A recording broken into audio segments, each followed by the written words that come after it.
Hey, what's up, friends? Ray with Timber Works. We're going to make some jerky today on the Traeger, and I wanted you all to see how I start up in the beginning. So, you take your grates out. I took them out to scrub them off. You take your heat deflector off. This will prolong the life of your pit by a long time. You take the deflector off, and now you have access. This is your fire pot. This is your biggest weakness or the source of all your problems. So you want to clear this every 1 or 2 cooks.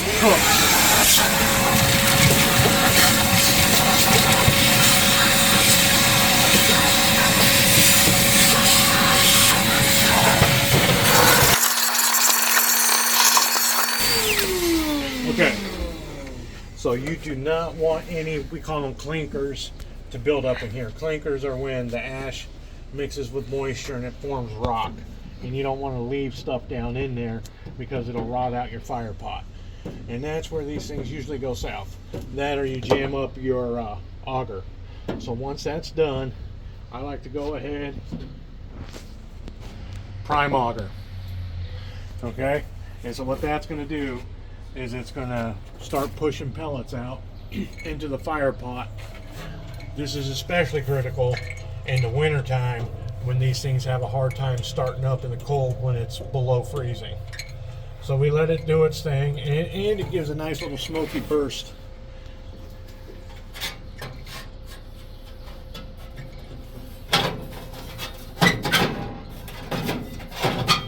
Okay, so we make sure we reverse everything back up, and we put our heat shield back on.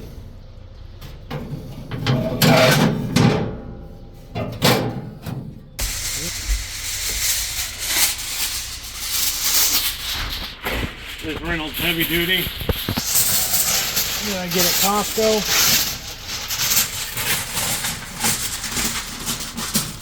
Happens to be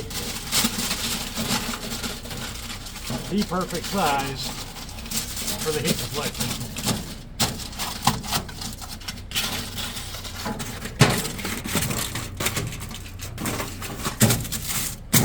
Okay, so we got that. Our bottom tray on. I don't put it on the very bottom, I put it one up. Alright. And then I've got a couple of silicone mats that I like to put on just in case the small pieces like to fall down.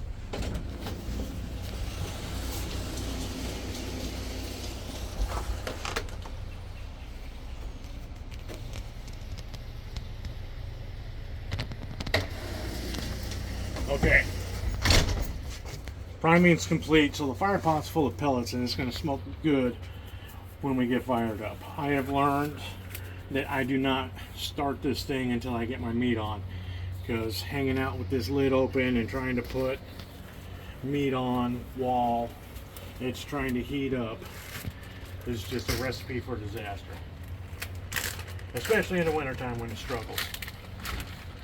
So this is top round beef, lean.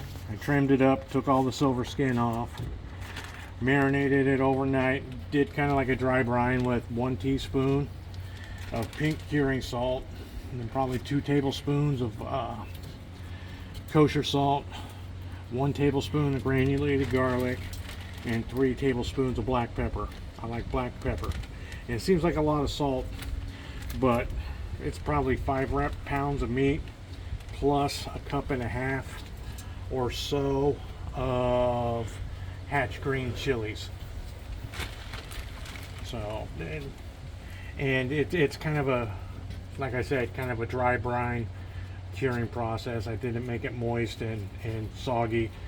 So this makes good salty meat.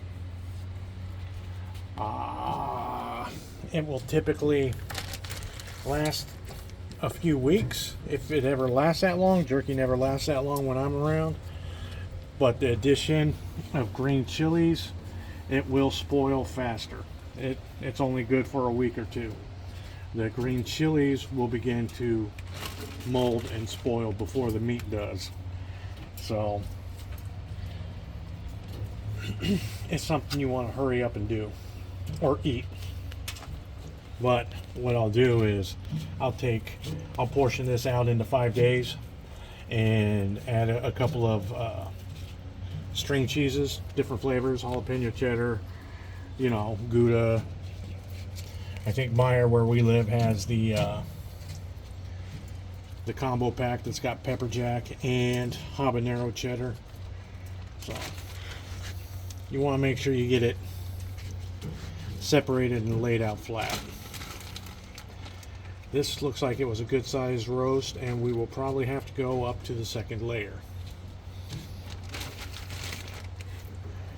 And I don't know where y'all live, but I live in Michigan, and Meyers are prevalent. They're kind of like a cross between a Kroger and a Walmart or something. They have good meat deals. I always pick up 2 or 3 of these roasts when they come on sale for $5.99 a pound because they're certified Angus, top round, super lean. And I will either make roast beef out of them on my offset or jerky out of them on the Traeger. I make the jerky on the Traeger because it's easy to run a cold fire. You know, it's a lot easier to run a cool fire on a Traeger or a pellet grill, any type of pellet grill, rather than an offset. Offsets, mine I usually run around 275, and it fluctuates quite a bit, so it'll cook faster than I want on my offset. I haven't mastered the art of cold smoking on it yet, and it gives me a use for my Traeger because I'm not a fan of its lack of smoke flavor. And to kick that up a notch, I'll show you what I do also, which, like I said, I don't want to start this pit until I get everything dialed in. Now, I have found you do 1 layer at a time because if you had this set up on top, then it's a real pain in the butt to get that spread out. So we'll go layer 2. And what I'll probably do is I'll probably put these ones up front, and then I'll have room for my smoke tube in the back. And I am a firm believer in a smoke tube for a pellet grill because they do not give off nearly enough smoke flavor, if any at all, without a smoke tube. Even on smoke mode or any of that other stuff, it just doesn't work. That's why this pit has been relegated to 2 purposes: jerky and pizza. That's it. Okay, now that we got this on, what I'll do is we'll close this. We go to done. It's telling me to clean the fire pot. We already went ahead and did that. We'll go to 180 and ignite to start. Okay, so now for my smoke tube, I will just take whatever's in here. I can't remember what these are.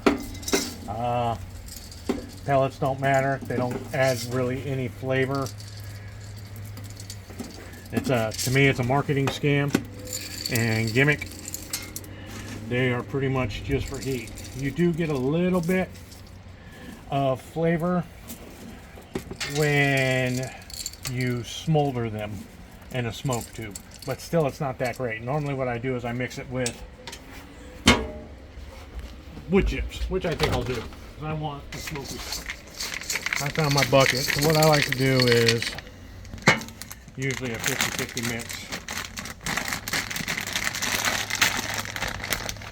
of pellets to wood chips. Doesn't have to be exact, just in the ballpark. These are mesquite, so this should go out pretty good together.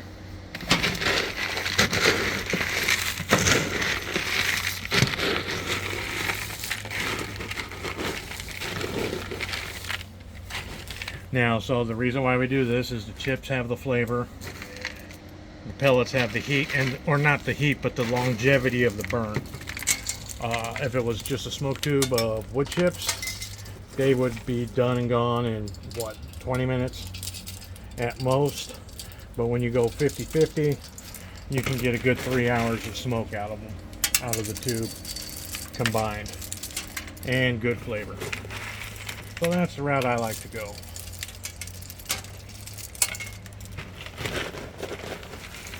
And the pellets is a mixed bunch of just whatever. It doesn't matter, like I said, it's a marketing gimmick.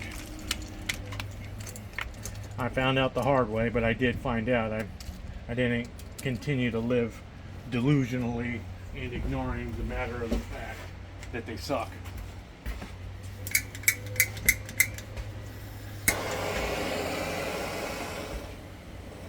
Okay, so the trick to a good smoke tube, light this thing like a candle and let it burn and smolder flame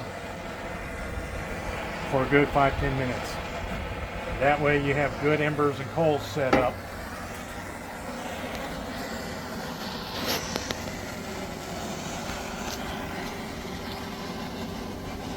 And it doesn't go out on you while it's in the pit, which is what happens to a lot of people when they first start using these and they can't understand why.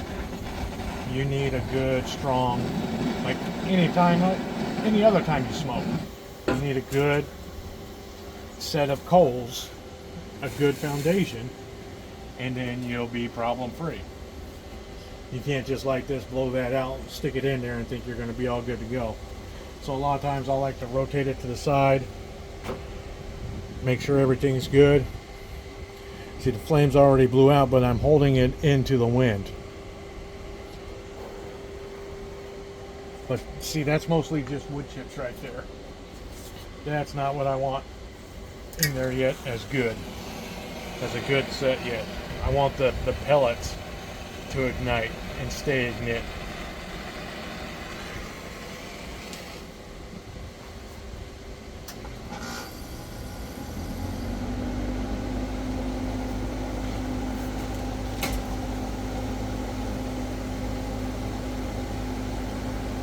It looks like a pipe bomb. Yeah. Smells good though, huh? I Now can't get really this. tell because of the smoke. Yeah. Get some footage of that. So see now with that big fire pit or the fire pot full of pellets, it's got a good smoky start up. That's going to hit that meat initially with some decent smoke. And that's going to smoke heavy as it gets up to heat. Because like I said, I hit the prime the auger, and that filled the fire pot with pellets. That's just a good trick to get things going. It's almost a full fail-proof design or technique for in the wintertime. This thing will struggle. It'll go into the winter heat up mode, and it'll take sometimes an hour to get this thing going where I want it to.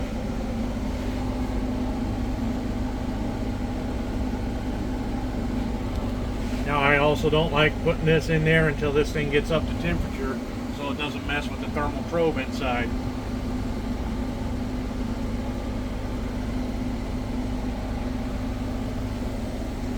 Smoke-a-lish.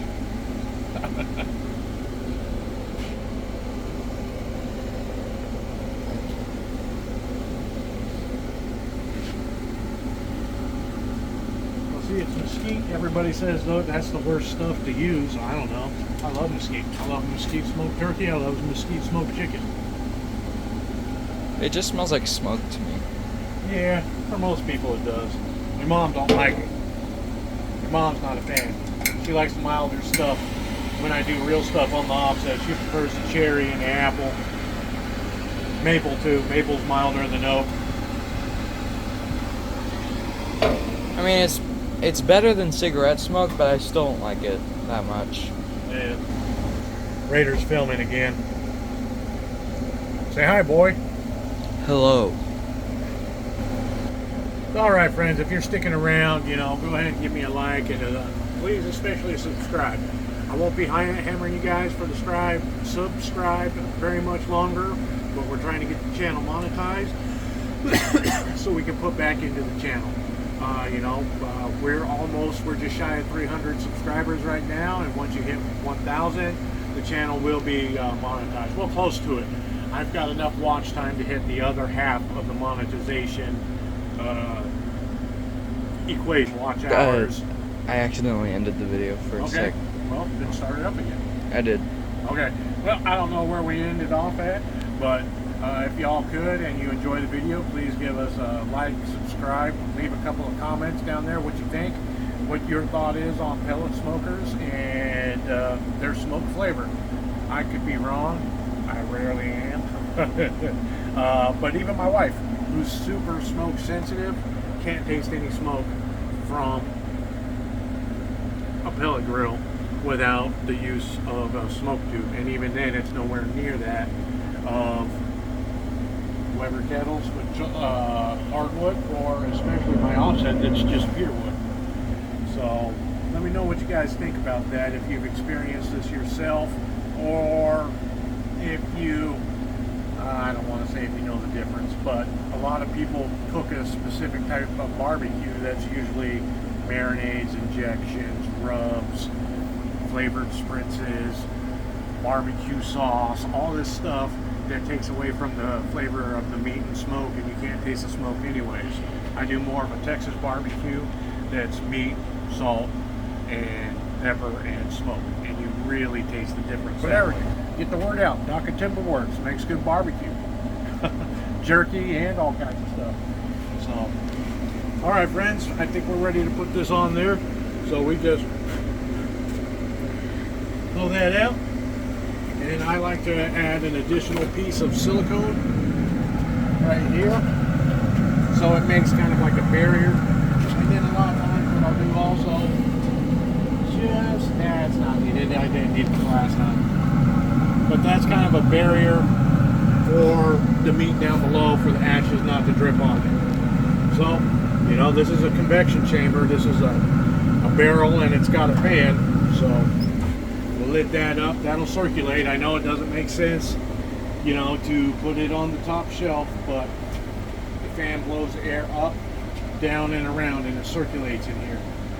And the smoke will make its full round and then exit out the back.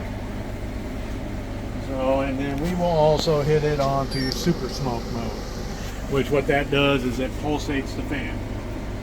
So it comes on and off, and it tries to fan it and give alternate temperatures to kind of induce more smoke. But we'll check it back here in a few hours when I pull it off. It usually takes 5 to 6 hours, and what we're looking for is when we pick a piece of jerky up and we bend it, we don't want it to break, that's overcooked. We want to be able to see the white fibers of the connective tissues. Kind of, you'll see. I'll show you guys. All right, we'll check back in with you guys later. All right, here we go.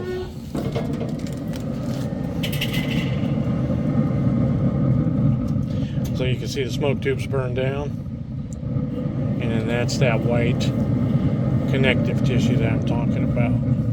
So these are done. I don't want to cook them any longer or they'll get crispy. So I'm going to go ahead and pull these off real quick. All right, so there it is. Got them in that plastic bag, the Ziploc. This is a 1 gallon, so that's a good load of jerky.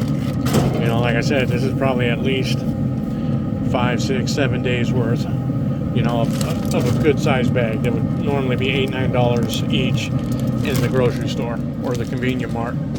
And then you always want to make sure you put it in shutdown mode. All right, friends, thanks for watching. We'll catch you next time.